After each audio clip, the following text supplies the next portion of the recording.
بسم اللہ الرحمن الرحیم سبحان اللہ وبحمدہ عدد خلقہ ورضا نفسہ وزنۃ عرشہ ومداد کلماتہ قل اوحی الی انہ استمع نفر من الجن۔ مخلوقات الہی کی تعداد اور اصناف کا کون اندازہ لگا سکتا ہے؟ وما یعلم جنود ربک الا هو، اور تیرے رب کی فوجوں کا علم اس کے سوا کسی کو نہیں۔ السلام علیکم ورحمۃ اللہ وبرکاتہ۔ دوستو، آج ہم لوگ بات کر رہے ہیں کہ جنوں کی انقلاب آسمانی کی تلاش اور ان کا مشرف با اسلام ہونا۔ مخلوقات الہی کی ایک صنف کا نام جن ہے۔ اہل لغت کہتے ہیں کہ عربی میں جن کا لفظ جنن سے مشتق ہے، جس کے معنی چھپنے اور چھپانے کے ہیں۔ چونکہ یہ مخلوق انسانوں کی آنکھوں سے عموماً چھپی رہتی ہے، اس لیے اس کو جن کہتے ہیں۔ یہ عجیب بات ہے کہ یہ لفظ اس معنی میں یا اسی کے قریب قریب مختلف قوموں کی زبانوں میں پایا جاتا ہے۔ فرنچ میں جنی اور انگریزی میں بھی جنی اسی مفہوم میں ہے، جس میں عربی میں جنی یعنی کہ دیو، بھوت وغیرہ ہے، تو لاطینی میں جینوس اور جینی وہ مفہوم رکھتا ہے جو ہمارے ہاں ہمداد کا۔ اور روح نوحی کے معنی میں یہ لفظ رومی اساطیر میتھالوجی میں استعمال ہوا ہے۔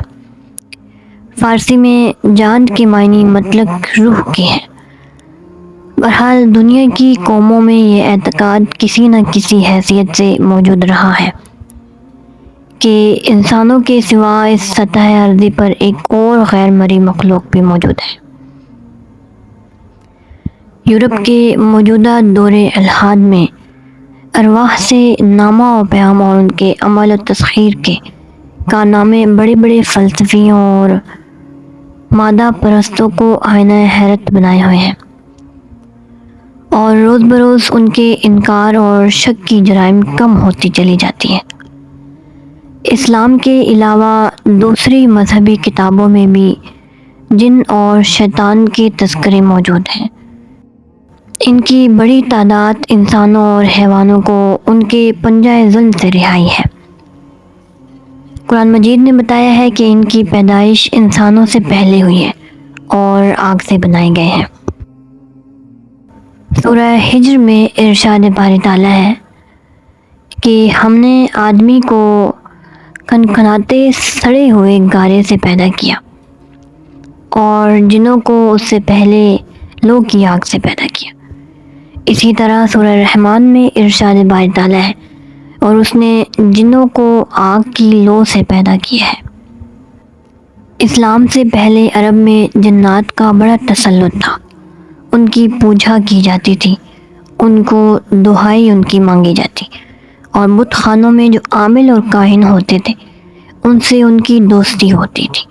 وہ ان کو غیب کی خبریں بتایا کرتے، اور ایسے ہی بچوں کے سرہانے اس طرح رکھے جاتے کہ ان سے جنات بھاگ جاتے۔ یہ اعتقاد تھا کہ ہر شاعر کے ساتھ ایک جن ہوتا ہے۔ یہ بھی خیال تھا کہ وہ صورتیں بدل بدل کر لوگوں میں پھرتے ہیں۔ خدا کے کارخانہ قدرت میں بھی استعلاء اور تصرف کو دخل تھا۔ وہ جنگلوں میں انسانوں کو مار ڈالتے تھے، راستوں سے اٹھا لے جاتے، لوگوں کو بیمار ڈال دیتے، ان کے ہوش و حواس کے خزانے پر قبضہ کر لیتے۔ غرض جس طرح خدائی الوہیت میں عرب کے بہت سے دیوتا اور دیویاں شریک تھیں، اسی طرح یہ جنات بھی شریک تھے۔ سورہ الانعام میں ارشاد باری تعالیٰ ہے وَجَعَلُوا لِلَّهِ شُرَكَاءَ الْجِنَّ، اور ان مشرکوں نے جنوں کو خدا کا شریک بنایا ہے۔ سورہ سبا میں ارشاد باری تعالیٰ ہے بل كانوا يعبدون الجن اکثرهم بهم مؤمنون۔ خدا ان کو قیامت میں کہے گا بلکہ یہ لوگ جنوں کی پرستش کرتے تھے اور ان میں اکثر لوگ ہی ان کے معتقد تھے۔ دوستو، اسلام آیا تو اس نے ان اعتقادات باطلہ کے تاروں پوت کو ٹکڑے ٹکڑے کر ڈالا۔ اس نے دنیا میں صرف ایک ہی قوت کی تعلیم دی اور وہ خدا کی تھی۔ اس نے بتایا کہ جنات بھی اس کے حضور میں ویسے ہی عاجز اور درماندہ ہیں جیسے کہ انسان، وہ بھی اسی طرح اس کی مخلوق ہے جیسے کہ اس کی دوسری مخلوقات۔ ان میں لوگ اسی طرح اچھے اور برے، کافر و مومن اور سعید و شقی ہوتے ہیں جس طرح انسانوں میں۔ وہ بھی توحید رسالت اور احکام الہی کے ماننے کے ویسے ہی مکلف ہے جیسے کہ عام انسان۔ وما خلقت الجن والانس الا لیعبدون، اور میں نے جن اور انس کو اسی لیے پیدا کیا ہے کہ وہ میری بندگی کریں۔ قیامت میں دونوں سے سوال ہوگا۔ یا معشر الجن والانس الم یاتکم رسل منکم یقصون علیکم آیاتی وینذرونکم لقاء یومکم ھذا۔ اے جن و انس کی جماعت، کیا تمہارے پاس تم ہی میں سے پیغمبر تمہارے پاس نہیں آئے اور وہ تم کو ہماری آیتیں پڑھ کر نہیں سناتے تھے اور اس دن کے آنے سے نہیں ڈراتے تھے؟ قرآن کی تحدید کے جواب سے دونوں عاجز ہیں۔ قل لئن اجتمعت الانس والجن علی ان یأتوا بمثل ھذا القرآن لا یأتون بمثلہ۔ کہہ دو کہ اگر جن و انس دونوں مل کر چاہیں کہ ایسا قرآن بنا لائیں تو ان کے لیے یہ ناممکن ہے۔ دوستو، کاہنوں اور عاملوں کو جو غیب کی بعض باتیں معلوم ہوتی تھی تو اس کی صورت یہ ہوتی ہے کہ اللہ تعالیٰ جب کسی امر کا فیصلہ کرتا ہے تو وہ اپنے اپنے ملائے اعلیٰ میں اس کا ذکر کرتا ہے۔ ملائے اعلیٰ والے نیچے فرشتوں سے اس کا تذکرہ کرتے ہیں اور اس طرح درجہ بدرجہ ہر آسمان کے فرشتے کو علم ہو جاتا ہے، یہاں تک کہ آخری آسمان تک بات پہنچ جاتی ہے جہاں سے نیچے دنیا کی حد شروع ہوتی ہے، یہاں تک کہ جنات اور شیاطین سن گن لینے کے لیے ادھر ادھر چھپے رہتے ہیں۔ ایک دو لفظ انہوں نے سن لیے اور ان میں اپنی طرف سے سوچ جھوٹ ملا کر کاہنوں اور عالموں سے کہہ دیتے، وہ اس کو انسانوں میں مشتہر کرتے ہیں۔ اسی لیے اللہ تعالیٰ نے آسمان میں بے شمار ستاروں کے شعلے بھڑکا رکھے کہ ایک تو ان سے آسمان کی زیبائش و آرائش ہے، اور دوسری وجہ یہ ہے کہ جب یہ جنات اور شیاطین اپنی سرحد سے آگے بڑھ کر فرشتوں کی باتیں سننا چاہتے ہیں تو فوراً ایک چمکتا ہوا تارا یعنی کہ شہاب ثاقب ٹوٹ کر ان پر گرتا ہے۔ مختلف صورتوں میں اللہ تعالیٰ قرآن پاک میں ارشاد فرماتا ہے۔ سورہ ہجر کی آیت نمبر 2 ہے، ارشاد باری تعالیٰ ہے، اور ہم نے آسمان میں برج بنایا ہے اور ان ستاروں کو دیکھنے والوں کے لیے زینت و آرائش بنایا ہے اور ہر راندہ درگاہ شیطان سے اس کو محفوظ رکھا ہے، لیکن اتنا ہے کہ وہ چوری چھپے کچھ سن لے تو ایک چمکتا ستارہ اس کا پیچھا کرتا ہے۔ سورہ صافات میں ارشاد باری تعالیٰ ہے، اور ہم نے آسمان زیریں کو ستاروں کی آرائش سے مزین کیا ہے اور ان کو ہر سرکش شیطان کا نگہبان بنایا ہے۔ وہ ملائے اعلیٰ کی باتیں نہیں سن سکتے، وہ ہر طرف سے پھینک کر مارے جاتے اور یہ ان کے لیے لازمی ہے۔ اس طرح وہ فرشتوں کی باتیں نہیں سن سکتے، لیکن یہ کوئی اچک کر سن لے تو ایک دہکتا ہوا ستارہ اس کے پیچھے لگا رہتا ہے۔ تو دوستو، دنیا میں اس سلسلہ نبوت کا جو آغاز آفرینش سے جاری تھا اور دین الہی کا ہزاروں منزلوں کے طے ہونے کے بعد تکمیل کی منزل میں پہنچ جانا اور نوع انسانی کو خدا کی وہ آخری شریعت سپرد ہونا، جس کے بعد حقدان عالم کو وحی و نبوت کی کسی اور حامل کی ضرورت نہ ہوگی، ایک ایسا واقعہ تھا جس نے آب و خاک کے عالم میں انقلاب عظیم پیدا کر دیا۔ اس نے سطح زمین کے ہزاروں پیغمبروں کے دین و ملت کو منسوخ کر دیا۔ ان کی آسمانی کتابوں کے احکام و رسول کو بدل دیا۔ ملکوں کی شہنشاہیاں ہل گئی، کیسر و کسرا کے تخت الٹ گئے، سوما و کلیسیا ویران ہو گئے۔ اسی طرح مملکت فلکی اور آسمانی بادشاہی میں بھی انقلاب کا ظاہر ہونا ضروری تھا۔ آسمانی مخلوقات میں بھی ایک انقلاب پیدا ہوا، مگر اس کو وہی دیکھ سکتے تھے۔ انجیل میں حضرت عیسیٰ علیہ السلام کی پیدائش کے موقع پر بھی ایک نئے نورانی ستارے کے ظہور کی خبر ہے، جس کو دیکھ کر دوسرے ملک کے لوگ ان کی تلاش میں بیت لحم پہنچے اور ان کے دیدار سے مشرف ہو گئے، مگر بنی اسرائیل کو آخر تک اس بینائی سے محرومی رہی۔ دوستو، صحیح میں ہے کہ جب حضور صلی اللہ علیہ وآلہ وسلم نبوت سے سرفراز ہوئے تو ستاروں کی دنیا میں ایک انقلاب پیدا ہوا۔ جن اور شیاطین اب اوپر چڑھنے سے روک دیے گئے، ٹوٹنے والے ستاروں کی بھرمار ہو گئی۔ کاہنوں اور عالموں کی خبر رسانی کے ذرائع مسدود ہو گئے اور ان باطل پرستوں کا دروازہ ہمیشہ کے لیے بند کر دیا گیا۔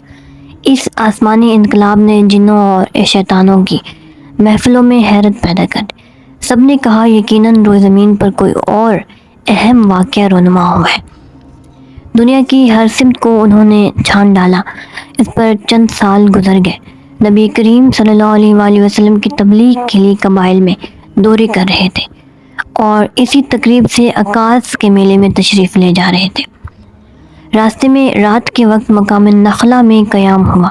صبح کے وقت حضور انور صلی اللہ علیہ وآلہ وسلم اپنے رفقا کے ساتھ نماز میں مصروف تھے اور قرآن مجید کی آیتیں جہر کے ساتھ تلاوت فرما رہے تھے، یعنی کہ بلند آواز سے۔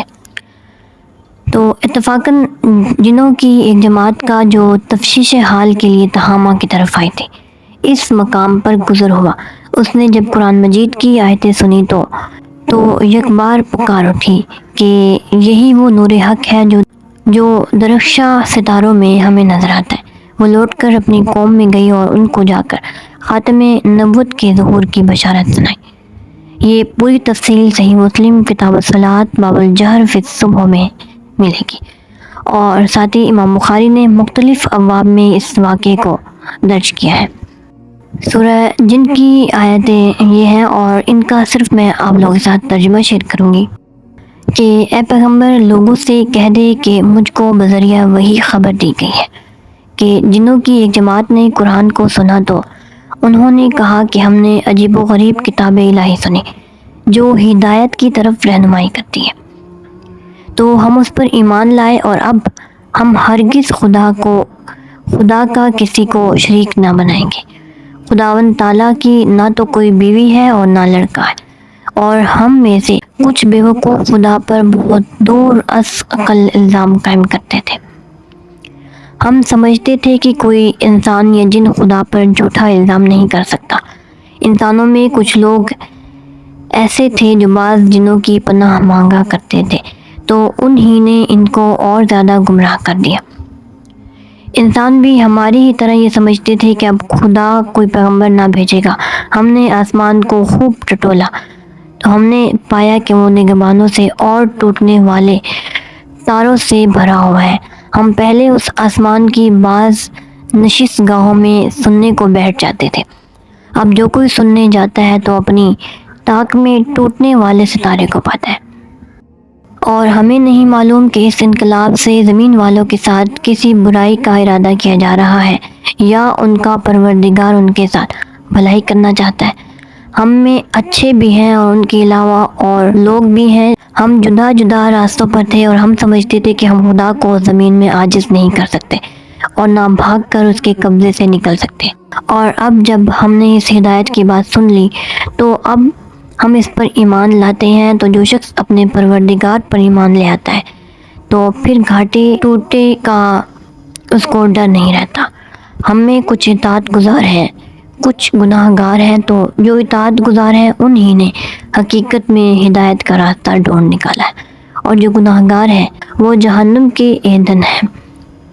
تو دوستو، صحیح مسلم سے معلوم ہوتا ہے کہ جنہوں نے 2 دفعہ حضور صلی اللہ علیہ وآلہ وسلم کو کلام مجید پڑھتے سنا، اس لیے مناسب معلوم ہوتا ہے کہ قرآن مجید کی دونوں صورتیں الگ الگ واقعے کی طرف اشارہ کرتی ہوں۔ سورہ احقاف میں بھی اس کا ذکر کیا گیا ہے۔ پہلے واقعے میں حضرت عبداللہ بن مسعود شریک نہ تھے اور حضور صلی اللہ علیہ وآلہ وسلم نے اور نہ کسی صحابی نے ان جنوں کو اپنی آنکھوں سے دیکھا، بلکہ حضور صلی اللہ علیہ وآلہ وسلم کو اس کی اطلاع ایک درخت نے کی اور تفصیلی کیفیت وہی آسمانی سے معلوم ہوئی۔ اسی واقعے کو واقعہ لیلۃ الجن جن کی رات کہتے ہیں، لیکن یہ دونوں واقعے مکہ معظمہ ہی میں گزرے۔ صحیح مسلم اور ترمذی اور مسند طیالسی میں ہے کہ حضرت عبداللہ بن مسعود رضی اللہ تعالیٰ عنہ سے ان کے شاگرد خاص علقمہ نے پوچھا کہ آپ صاحبوں میں سے کوئی لیلۃ الجن میں حضور صلی اللہ علیہ وآلہ وسلم کے ساتھ تھا؟ انہوں نے کہا نہیں، لیکن ایک اور واقعہ ہے کہ ایک دفعہ شب کو ہم لوگوں نے حضور صلی اللہ علیہ وآلہ وسلم کو نہیں پایا، میدانوں اور گھاٹیوں میں ہر جگہ ڈھونڈا مگر آپ نہیں ملے۔ ہم لوگوں کو طرح طرح کے خیال آنے لگے کہ آپ صلی اللہ علیہ وآلہ وسلم کو کوئی اٹھا لے گیا یا دھوکے سے کسی نے قتل کر دیا۔ سخت اضطراب اور قلق میں ہم نے یہ رات بسر کی۔ صبح ہوئی تو دیکھا کہ آپ صلی اللہ علیہ وآلہ وسلم غار حرا کی طرف سے چلے آ رہے ہیں۔ ہم سب نے عرض کی یا رسول اللہ، ہم نے شب کو ہر جگہ آپ کو ڈھونڈا مگر آپ کہیں نہیں ملے۔ ہم نے سخت اضطراب اور قلق میں رات بسر کی۔ فرمایا کہ رات کو جنوں کا قاصد آیا تھا، اس کے ساتھ گیا تھا، میں نے ان کو قرآن پڑھ کر سنایا۔ اس کے بعد آپ ہم سب کو لے کر اس مقام پر تشریف لے گئے اور وہاں ان کے قیام اور آگ جلانے کے نشانات دکھائے اور فرمایا کہ انہوں نے مجھ سے زیادہ راہ کی خواہش کی۔ میں نے ان کے لیے دعا کی کہ وہ جس ہڈی اور گوبر پر گزرے ان کے لیے وہ کھانا ہو جائے۔ مسند ابن حنبل کے زیادات میں حضرت عبداللہ بن مسعود رضی اللہ تعالیٰ عنہ کو ان کی زبانی جنوں کی آمد کا ایک اور واقعہ ذکر ہے۔ وہ کہتے ہیں کہ ایک دفعہ نبی کریم صلی اللہ علیہ وآلہ وسلم مکہ میں رات کے وقت ہم لوگوں کے ساتھ بیٹھے تھے کہ یکایک آپ صلی اللہ علیہ وآلہ وسلم نے فرمایا کہ تم میں سے کوئی میرے ساتھ چلے، لیکن وہ نہ چلے جس کے دل میں ذرا سا بھی کھوٹ ہو۔ ابن مسعود رضی اللہ تعالیٰ عنہ کہتے ہیں کہ میں پانی کا لوٹا لے کر آپ صلی اللہ علیہ وآلہ وسلم کے ساتھ ہو لیا۔ آپ مجھے ساتھ لیے ہوئے مکہ کے آگے پہنچے، وہاں مجھ کو کچھ پرچھائیاں ایک جگہ کٹی نظر آئی۔ آپ صلی اللہ علیہ وآلہ وسلم نے ایک خط کھینچ دیا اور فرمایا کہ جب تک میں واپس نہ آؤں تم یہیں کھڑے رہو۔ یہ کہہ کر حضور صلی اللہ علیہ وآلہ وسلم آگے بڑھ گئے۔ میں نے دیکھا کہ وہ پرچھائیاں آپ کی طرف چلی۔ آپ صلی اللہ علیہ وآلہ وسلم ان کے ساتھ دیر تک باتیں کرتے رہے۔ جب فجر کا اجالا ہوا تو آپ صلی اللہ علیہ وآلہ وسلم میرے پاس آئے اور وضو کا پانی مانگا۔ میں نے دیکھا تو وہ پانی کے بجائے کھجور کا شربت بن چکا تھا۔ آپ صلی اللہ علیہ وآلہ وسلم نے فرمایا اس میں کیا حرج ہے، کھجور بھی پاک ہے اور پانی بھی پاک ہے۔ یہ کہہ کر آپ صلی اللہ علیہ وآلہ وسلم نے اسی سے وضو کیا۔ اس کے بعد نماز کو کھڑے ہوئے تو ان میں سے دو آدمی پاس آ کر کہنے لگے کہ یا رسول اللہ، ہم بھی آپ کے پیچھے نماز پڑھیں گے۔ تو بھی میرے ساتھ آپ صلی اللہ علیہ وآلہ وسلم کے پیچھے کھڑے ہوئے۔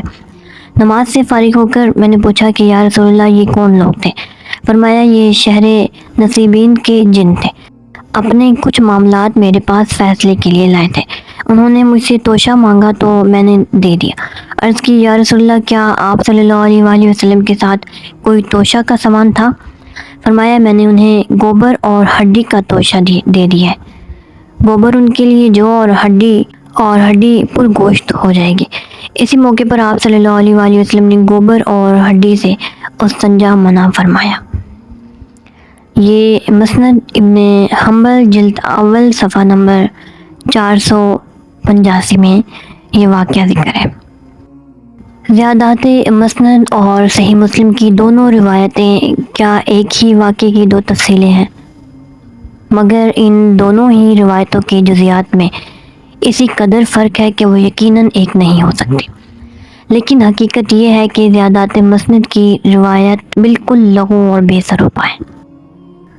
اس روایت کا سلسلہ سندیہ ہے۔ عن ابی فضالۃ عن ابی زید مولا عمرو بن الحریث المخزومی عن عبداللہ بن مسعود۔ اس میں ابو زید مولا عمرو بن حریث ایک مجہول راوی ہے جس سے محدثین میں ان سے کوئی واقف نہیں۔ حافظ ذہبی میزان الاعتدال میں لکھتے ہیں کہ ابو زید غلام عمرو بن الحریث اس کو کوئی جانتا نہیں. اس نے ابن مسعود سے روایت کی ہے اور اس نے ابو فزارہ نے. اس کی حدیث صحیح نہیں. بخاری نے ضعفاء میں اس کو درج کیا ہے. اس کی حدیث کا متن یہ ہے کہ حضور صلی اللہ علیہ وآلہ وسلم نے نبیذ سے وضو کیا، یعنی کہ کھجور کے شربت سے. ابو احمد حاکم کہتے ہیں کہ یہ مجہول الحال آدمی ہے. میں کہتا ہوں کہ اس کی یہی ایک حدیث ہے. یہ حافظ ذہبی نے میزان الاعتدال کے الفاظ لکھے ہیں. البتہ جامع ترمذی میں اسی قسم کا ایک واقعہ عبداللہ بن مسعود رضی اللہ تعالیٰ عنہ سے فرشتوں کی آمد اور دیدار کے متعلق بروایت صحیح مروی ہے. تو دوستو یہ تھا لیلۃ الجن کا واقعہ. ہوپ کہ آپ لوگ کو سمجھ آئی ہوگی اور اس ویڈیو کے متعلق اپنی رائے کا اظہار ضرور دیجیے گا. اور جو نیو آئے ہیں چینل پر وہ چینل کو سبسکرائب کرنا مت بھولیے گا. ویڈیو اگر پسند آئے تو لائک کریں اور شیئر کریں. تھینک یو سو مچ. اللہ حافظ.